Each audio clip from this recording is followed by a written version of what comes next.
नमस्ते friends, live captured with Munmun में आप सभी का स्वागत है। जो इस देश में है या देश के बाहर से मेरे वीडियोस देख रहे हैं, भगवान से प्रार्थना करती हूँ कि आप सब अच्छे से होंगे और हम सब भी अच्छे से हैं। तो अभी बज रहा है सुबह का 8:30 और जल्दबाजी हो रही है। हस्बैंड के लिए और बेटे के लिए बना रही हूँ सत्तू, जिसे बोलते हैं शरबत बना रही हूँ। तो ये चने का आटा होता है और ब्राउन शुगर और थोड़ा पानी इसमें ऐड करके उसको अच्छे से घोलेंगे और घोलने के बाद फिर जितनी क्वांटिटी में हमें पानी चाहिए, जितने ग्लास हमें बनाना है उतना ग्लास इसमें पानी ऐड करूँगी। उसी हिसाब से मैंने ये जो चने का आटा और ब्राउन शुगर डाली है इसमें, और इसको पानी डाल के अच्छे से घोल लूँगी। घोलने के बाद एक छन्नी से इसे छान लूँगी, तो जितना भी कचरा होता है वो छन्नी में आ जाता है, क्योंकि चने के जो छिलके होते हैं जब पिसता है तो ये देखिए इस तरीके से होता है, तो छानना बहुत ज़रूरी होता है।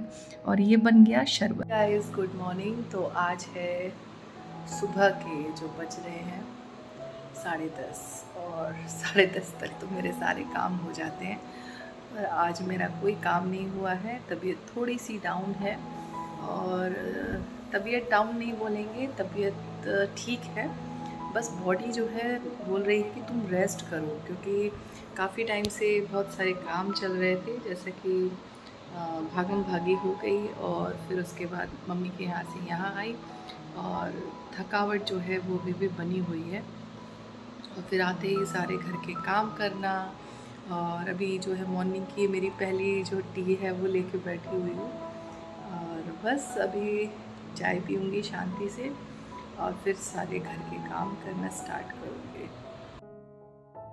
तो जो सुबह के काम होते हैं उनको निपटाने की कोशिश करूँगी जल्दी जल्दी, क्योंकि आज है अक्षय तृतीया और आज थोड़ा सा मुझे अपनी पूजा में थोड़ा सा 1-2 घंटा समय देना है।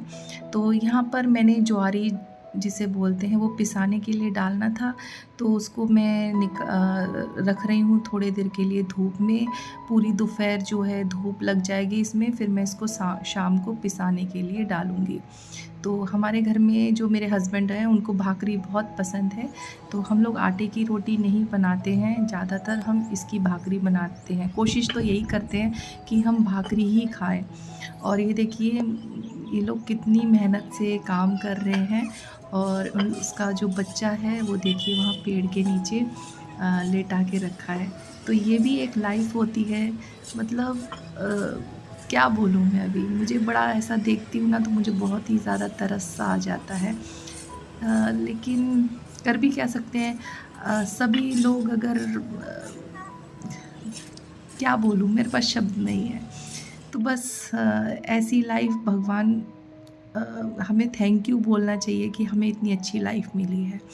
तो चलिए यहाँ पर सुबह सुबह जो जितने सारे काम होते हैं वो सारे मैं निपटा लेती हूँ, झाड़ू पोछा वगैरह। फिर आपको नहाने के बाद एकदम अपनी जो पूजा रूम है उसमें मिलती हूँ।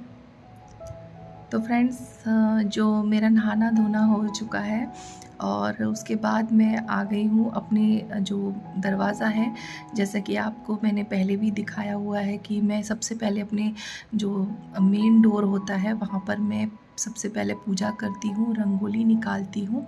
उसके बाद ही मैं अपने जो घर का मंदिर है वहाँ पूजा करती हूँ।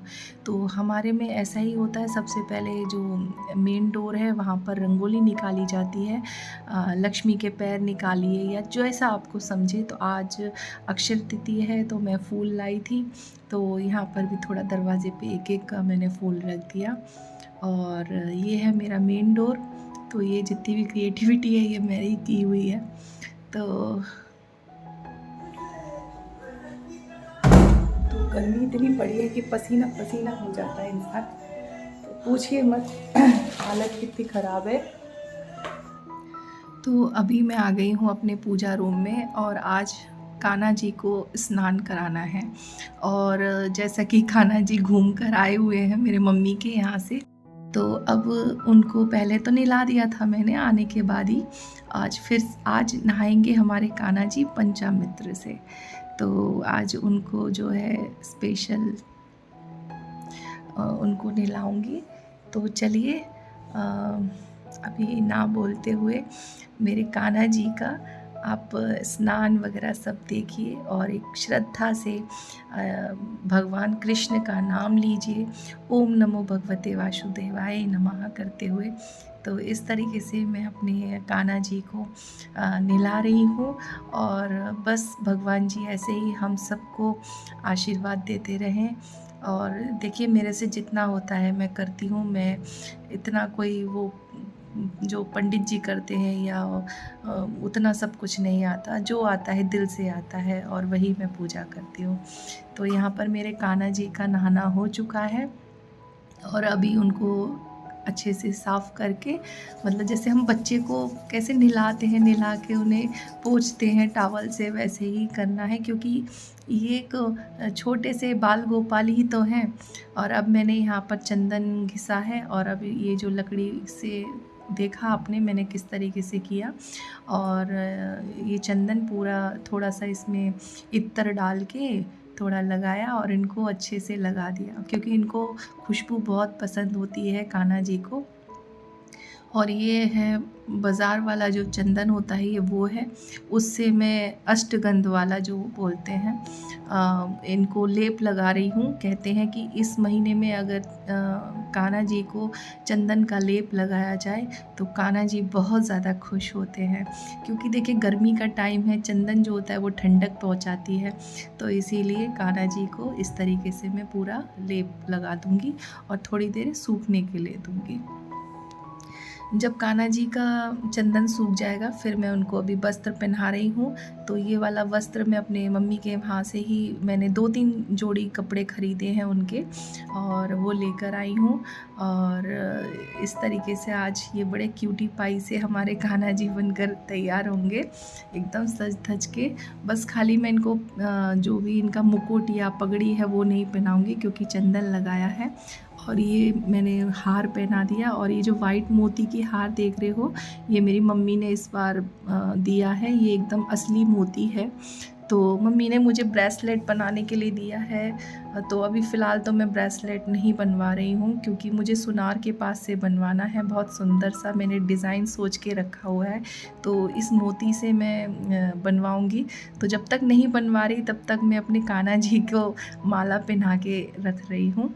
और अभी इनका पूरा श्रृंगार चल रहा है और श्रृंगार होने के बाद अब मैं अपनी पूजा की तैयारी कर रही हूँ। तो मैं जो लक्ष्मी गणेश लाई थी, तो मेरी एक फ्रेंड आई थी तो उसने कहा था कि आप ना चावल के ऊपर रखो ये लक्ष्मी गणेश। तो मैंने फिर उसकी बात सुन के चावल के ऊपर वो रखा है। और अभी जो है कलश स्थापना कर रही हूँ। आप लोगों में से बहुत जनों का कमेंट आया था कि आप किस तरीके से कलश बिठाते हो। वैसे तो मैं हर थर्सडे को करती हूँ, लेकिन अभी फ़िलहाल मैं मायके गई थी तो मैं कलश वगैरह सब उठा कर गई थी, इसीलिए नहीं किया। तो अभी मैंने यहाँ पर एक छोटी चौकी जो मार्बल की आती है वो ली है और वो रखा और उसके ऊपर चावल रख के ये कलश रखा है। और कलश के अंदर मैंने एक सिक्का डाला है, हल्दी कुमकुम डाला है और अपना जो फूल होता है वो डाल रही हूँ और अपना जो इत्र होता है वो डाला है। उसके बाद जो ये नारियल और जो पत्ते ये रखना है, जैसे हम ओरिजिनल रखते हैं ना आम के पत्ते वगैरह, बस फ़र्क इतना है ये ब्रास का है। तो ये मैंने ऑनलाइन ख़रीदा था। आप में से काफ़ी जनों के कमेंट आते हैं कि ये आपने कहाँ से लिया। तो फ्रेंड्स मैंने ऑनलाइन ख़रीदा है ये, तो इसकी लिंक मैं डिस्क्रिप्शन पे दे दूँगी। और काफ़ी साल हो गए मुझे, मेरे पास है ये 2 साल से ऊपर हो गया है।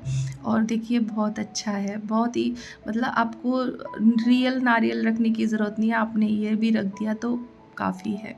तो इस तरीके से मैं पूजा अपनी संपन्न करूँगी और थोड़ी देर में मिलती हूँ आपको।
तो फ्रेंड्स यहाँ पर मेरी पूजा संपन्न हो चुकी है और ये जो दुपट्टा है हमेशा मैं भगवान की अलमारी में रखती हूँ, ताकि जब भी हम पूजा करें तो सर के ऊपर एक दुपट्टा रहना बहुत ज़रूरी होता है।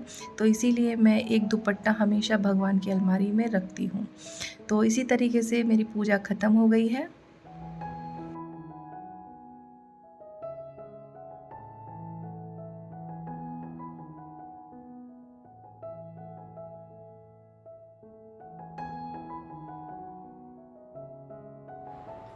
तो जी फ्रेंड्स, पूजा ख़त्म हो चुकी है और बहुत अच्छे से मैंने अभी पूजा कर ली है अक्षय तृतीया की। और बस ऐसे ही छोटे मोटे जब भी कोई त्यौहार होते हैं या कुछ होता है, मैं बाकी के काम छोड़ के थोड़ा टाइम 1 से 2 घंटा मैं भगवान जी को ज़रूर देती हूँ। और जैसा कि आपको पता है, अभी मैं मायके से आई हूँ, तो मैं सब कुछ जैसे कलश वगैरह सब मैं उठाकर चली गई थी, क्योंकि हस्बैंड और बेटा तो पूजा नहीं करेंगे, तो वो पानी जो होता है वो बहुत ज़्यादा सूख जाता या कलश खाली रहता। तो इस वजह से मैंने जो है सब कुछ क्लोज कर कर गई थी। बस गिने चुने भगवान जी मेरे पूजा स्थल में थे और वो लोग सिर्फ अगरबत्ती लगाते थे, दिया भी नहीं जलाते थे। तो वही काफ़ी है, मन में श्रद्धा होनी चाहिए। तो इसी तरीके से आज मैंने अपना कलश भी बिठा लिया। वैसे तो हर थर्सडे को मैं कलश बिठाती हूँ, तो अब जो नेक्स्ट थर्सडे आएगा फिर से मैं इसी तरीके से अपने कलश की पूजन करती हूँ। क्योंकि कमेंट में मेरे को बोला था कि आप अपना कलश की स्थापना कैसे करते हो, ये जो आपने रखा है ऑनलाइन जो ख़रीदा है, इसको आप किस तरीके से पूजा करते हैं। तो आज के इस वीडियो में मैंने आपके साथ ये शेयर कर दिया कि किस तरीके से मैं अपने कलश की स्थापना करती हूँ। तो ज़्यादा कुछ नहीं है, जितना मुझे कुछ आता है उसी तरीके से मैंने किया। और बस आज की पूजा हो चुकी है और आने वाले ब्लॉग में आपके साथ अब डेली रूटीन तो चलता ही रहेगा और शेयर करती रहूँगी। तो आज का ब्लॉग कैसा लगा आपको बताइएगा ज़रूर कमेंट करके, आपके कमेंट का इंतज़ार रहेगा। तो चलिए, मिलती हूँ मैं अपने अगले ब्लॉग में। तब तक आप अपना ध्यान रखिए, खुश रहिए, मुस्कुराते रहिए और अपनी लाइफ को एंजॉय कीजिए। Bye bye and take care. नमस्ते, राधे राधे।